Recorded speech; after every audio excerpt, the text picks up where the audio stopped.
سلام بینندگان عزیز، من سارا درویش هستم. رضایی هستم. 23 سالمه. تو کانادا زندگی میکنم. از سن کوچیکی تو موسیقی بودم. مثال مختلف میزنم. And they had to flee the country due to I was also born into a family of supporters of the مجاهدین. میزگرد جوانان درباره مجاهدین، مرزبندی نشاه نشیخ، شیطان سازی های رژیم علیه مقاومت و چشمانداز آینده.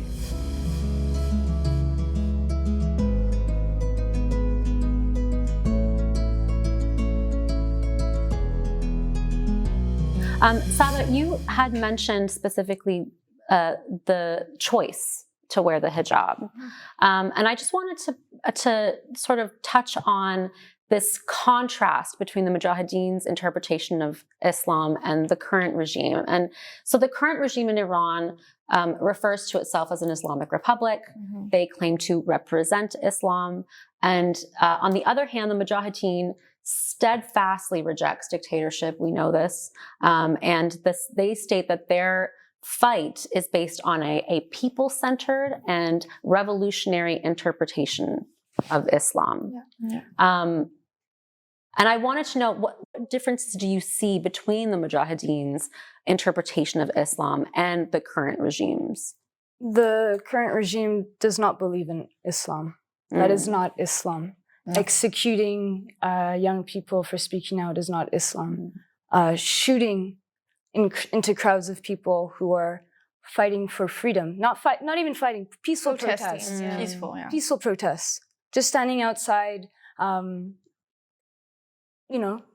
amongst a group that are just asking for freedom, questioning the laws of the country. They're being shot at. How is that Islam? How is it Islam? What kind of Islam is that? That is not Islam. That is extremism. That is a fundamentalist kind of ideology of Islam. It is not true Islam. Killing children being born into prisons during the regime, the mullah's time right now. Kids being imprisoned. How is that Islam? That is not Islam. Absolutely. Yeah. And what Mujahideen believes is, they believe in a separation of religion and state. That has been highlighted within the 10-point plan of Ms. Maryam Rajabi. Separation of religion and state. So although Mujahideen believes in Islam, that is a choice that the members make, right? They're not forcing it upon the people. And it's important to note that. The regime is using religion as a way to oppress the people, and especially the women. And so I think at the end of the day, it's very clear that they're two complete opposites. Complete opposites. Yeah. Yes. Mujahideen would never do something like that. I mean, they claim to represent Islam. I feel like they're just hiding behind the religion and trying to excuse their actions with religion. But like I said, there is nowhere in the Quran that says that you're okay, that you should kill and execute people because they're fighting for freedom. There's nowhere in the Quran that says that. And I can see like an enormous difference between the Mujahideen and the current regime in Iran.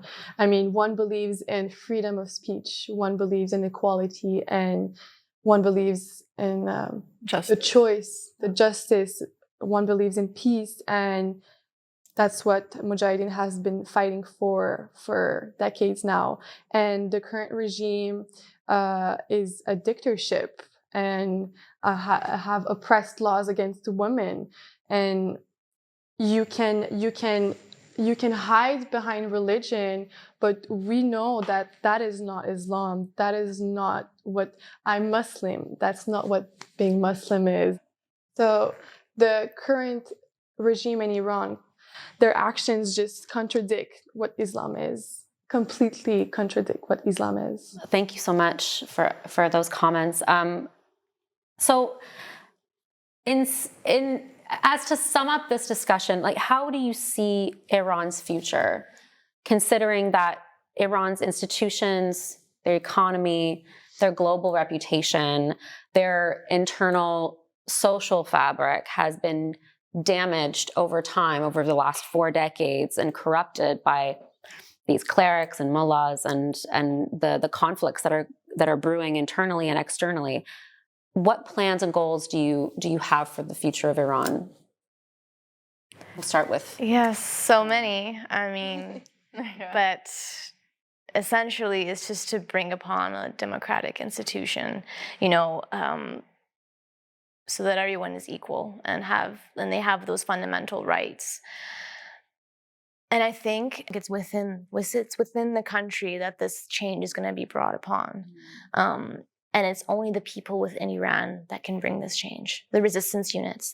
And what they're doing every day, risking their lives, it's something that is going to really change the system that's in place.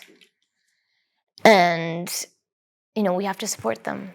We have to do as much as we can, like, outside of the country. And to bring awareness and to show them that we support you. You know, just recently a video came out of Iran where the resistance units, there's members that are on motorcycles going through the streets with large flags. So it is inspiring, and it is something that really gives us energy outside of the country to see such actions taking place. And actually, you know, as someone that lives in a country where I don't have to risk that, it makes me question why I'm not doing more. And so, you know, seeing those kinds of actions within the country, it's inspiring. And it pushes us forward. And we just want them to know, you know, we support you, we see you, and we're homesick. Yeah. That's such a good way of putting it. We're homesick for a place that we've never been. Yeah, and honestly, it is. And like, I feel like this missing part inside of me all the time. Like, and it's constant, right? Yeah. Is that why you sing? And yes. I mean, since I was little, that's why I've been participating in singing and doing these projects with Sazman, with the people that are within Iraq. Now they're in Albania, the Ashrafis. It's something that drives me, because music and it's art. It can be, like we see nowadays, it's used to benefit ourselves. But when we use it to fight for something that is so fundamental, and we use our craft and we use it in a way that it doesn't benefit us, it's something higher than ourselves. It's so beautiful and it's so impactful. And essentially, you know, all of us that live abroad, like everything that we do, it's like a ripple effect within Iran, and they see that, and it goes both ways. Seeing the resistance units within Iran drives us, but then for them to see us attending these gatherings and seeing the thousands of people that are really like yearning for a free Iran, it drives them as well. I think that Iran has a bright future. I think that, you know, we have really weathered a very long and torturous storm. Our parents went through hell to get us for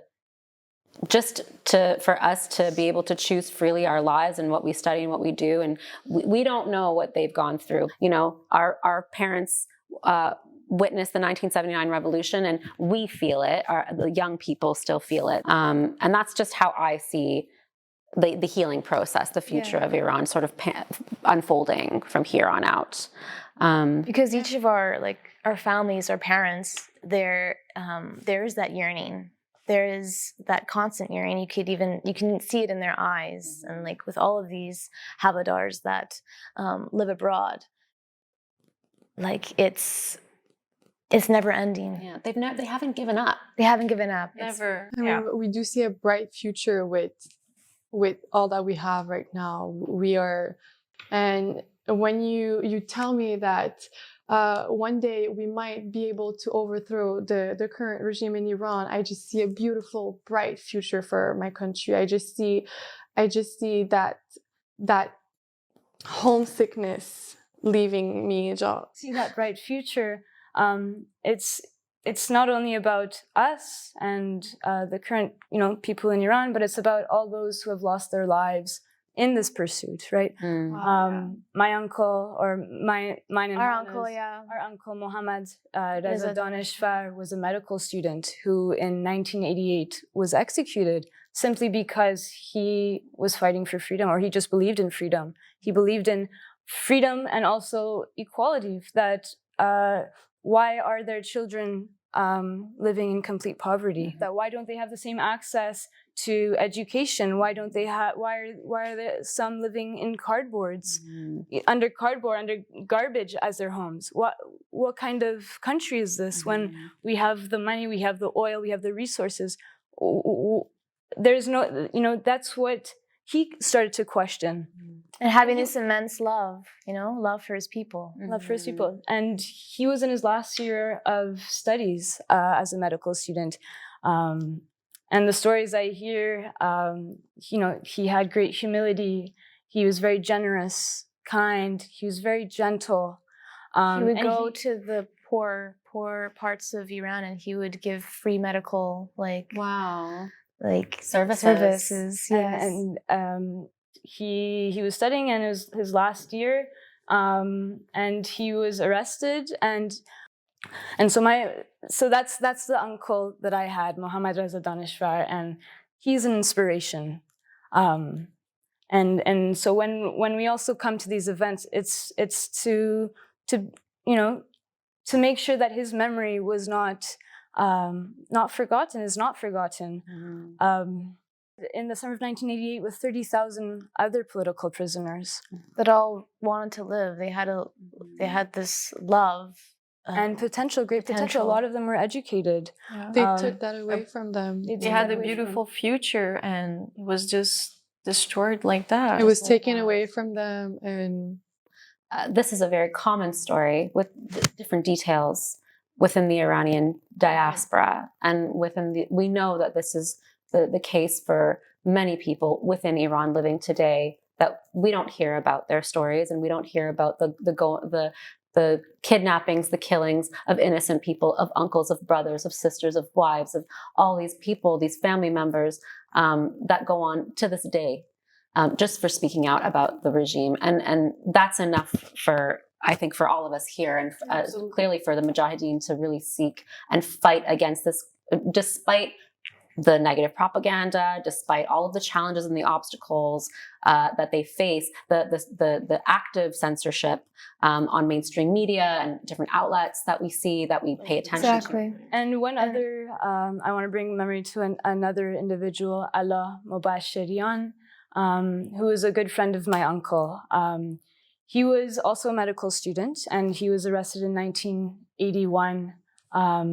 And was in prison for several years. And so this is just an example of what they would do in prison. He endured a number of fake executions. So they would blindfold him and take him to his execution. Wow. And they would shoot at him. On purpose miss. Wow. And then they would take him and say, "Not today." And so that's a form of torture. Absolutely. Physical and mental. And this is how they treated prisoners. And so he was tortured like this for a number of years. And when he was released, and when he was fleeing Iran in 1994 from Khuzestan, he was captured along with some of his other friends. 1984, right? 1994. Oh, 1994. Where they were leaving to join the National Council, or the National Liberation Army. And he was killed on the way there. So he was very close. But again, just an example of how brutal and inhumane this regime is. My uncle was 32 years old when he was executed, and Allah was also very young. And these, I'm at that age where, they were enduring such pain and such hardships. And so I connect with that now, and I realize that they were at the same stages of where I am in my life right now, just finishing university.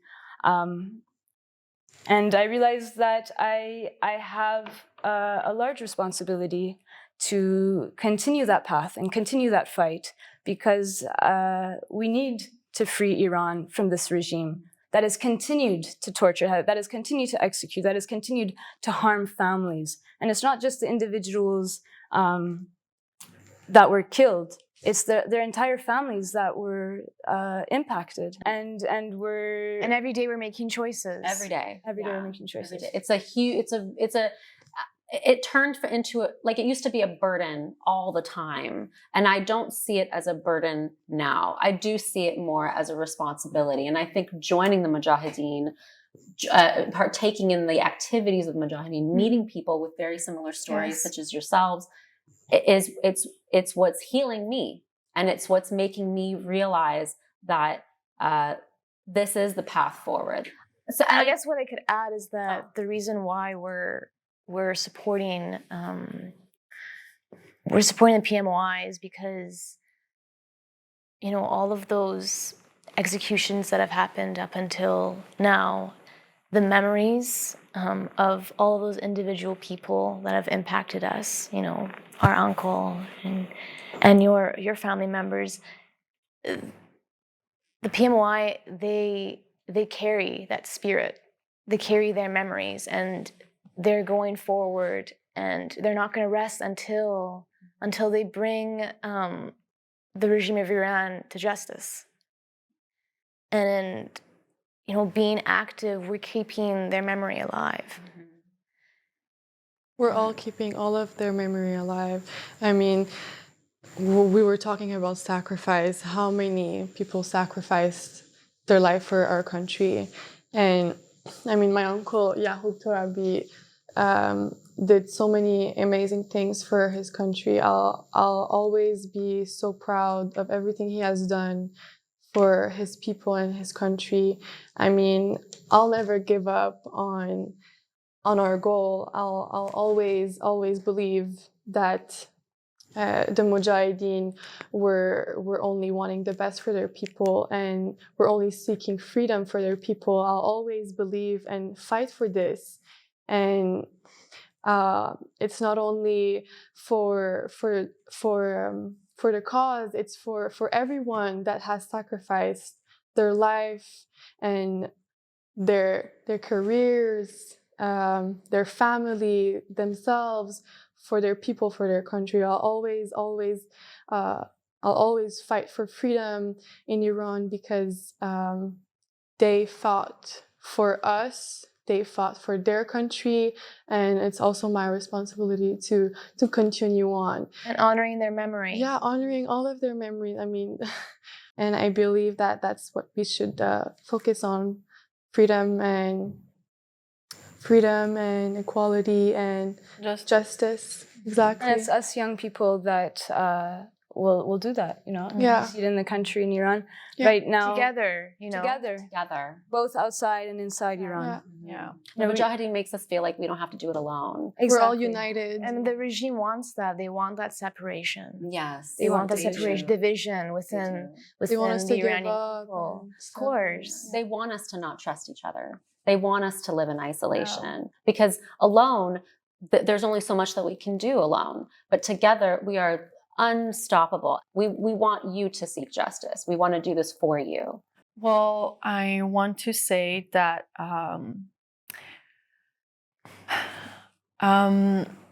it's not normal what you're living and the situation that you're living right now. And I'm always asking myself, why me? I have a good life, but not you. And I want you to have a good life too. So when the revolution is going to come, because it is going to come, we are all going to be behind you, and we're going to come and fight with you. So never give up. Never give up, because, yeah, I'm sorry. Exactly, they should never give up. We're all behind you always.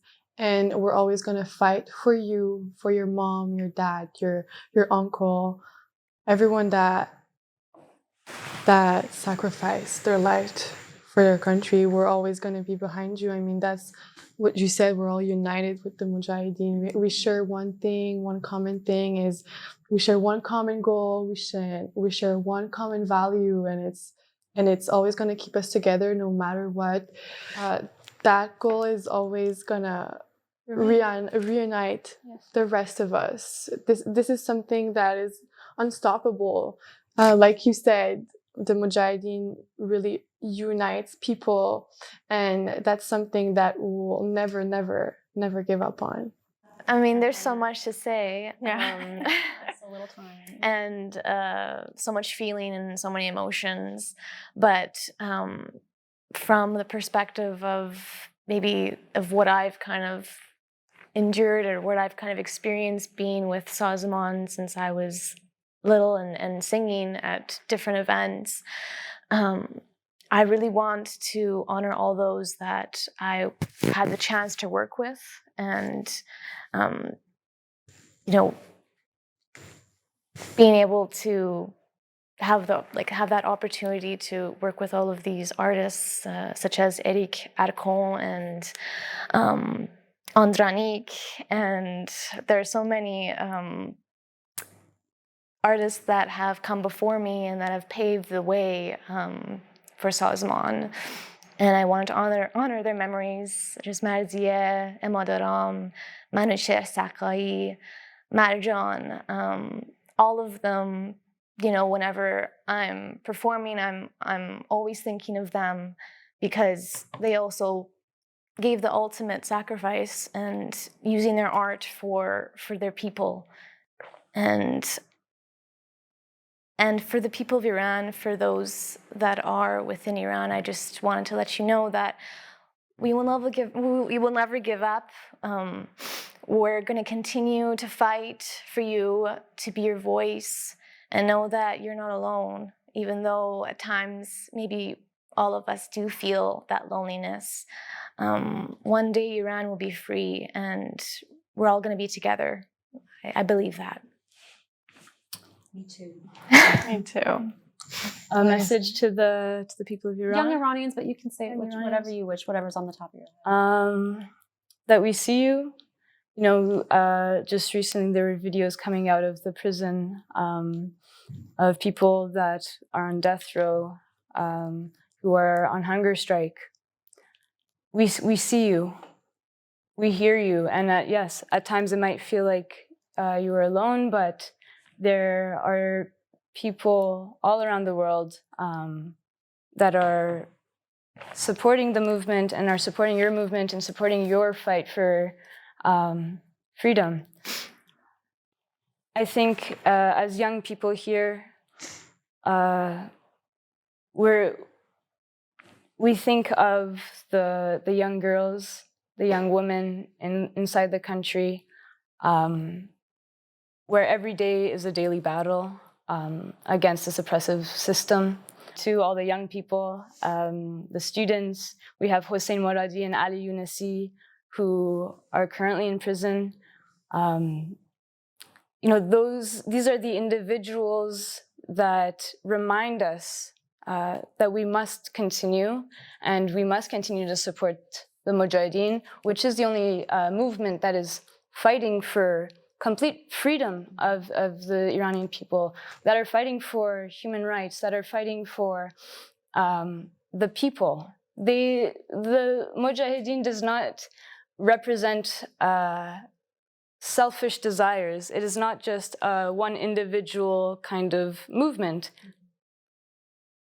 The movement is one that is based on the support of all of us. Mariam Rajavi and her 10-point plan acknowledges a future that Iran deserves. That Iran deserves. It has been established and it has been highlighted that Mujahideen believes in a 6-month period, a transition period, where we give the right to the people of Iran to make the choice and elect their representative. Mujahideen is just creating the platform for that. That is what they're fighting for, because they believe at the end of the day, it is the people of Iran that choose who they want and elect who they want through a democratic system. And so, as a young person who is supporting Mujahideen, I have firsthand experienced the movement. I have, we all have, through the youth conference, of course, we have seen the movement. We have seen what they stand for. We see the people, and we've interacted with them. And we all have personal connections to this long history of fighting for freedom. We all have some kind of connection to that history. Our parents. Why are we all living in Canada? It is because our parents had to flee the country.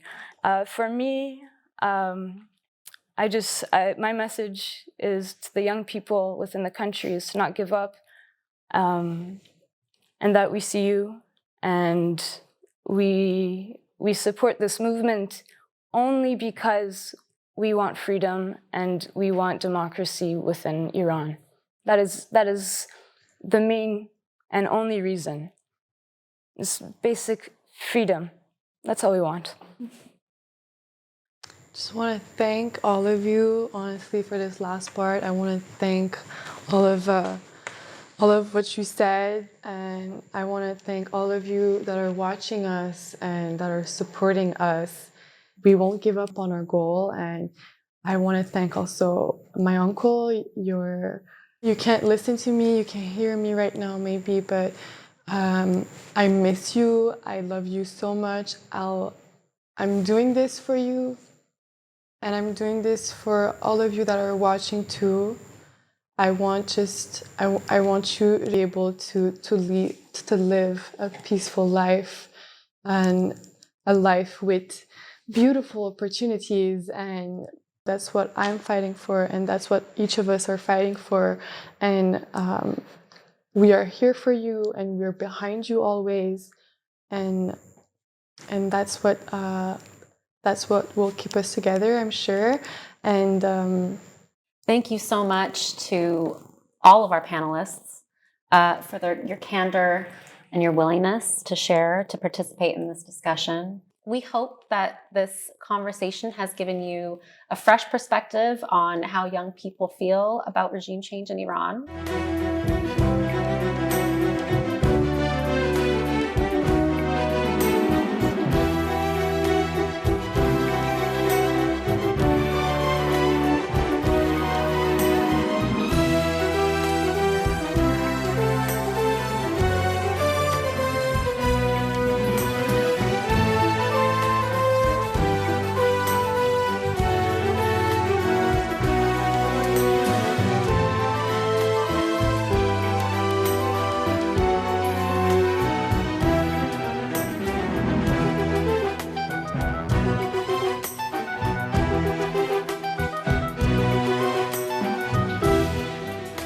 ببین سرسبز و خوش رنگ و برومندم، ببین پربرگ و پرشاخ و تنومندم، اگرچه زخمی از کین تبرداران، ولیکن ریشه در خاکم چنینم من شکوهمندم.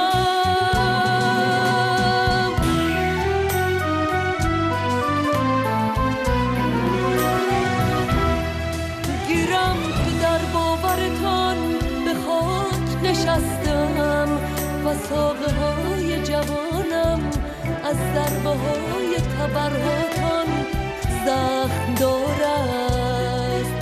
با ریشه چه می کنید؟ چه می کنید؟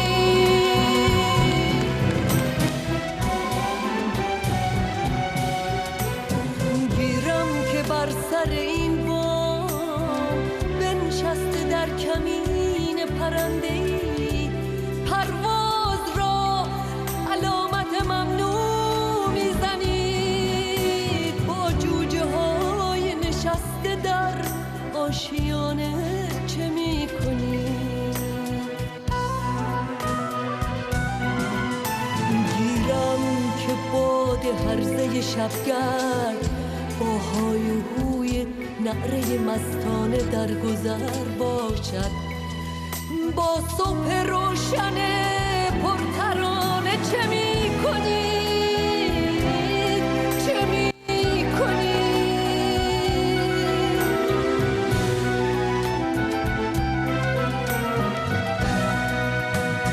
گیرم که می زنید، گیرم که می برید، گیرم که می کشید، با رویش ناگزیر جوانه چه می کنی؟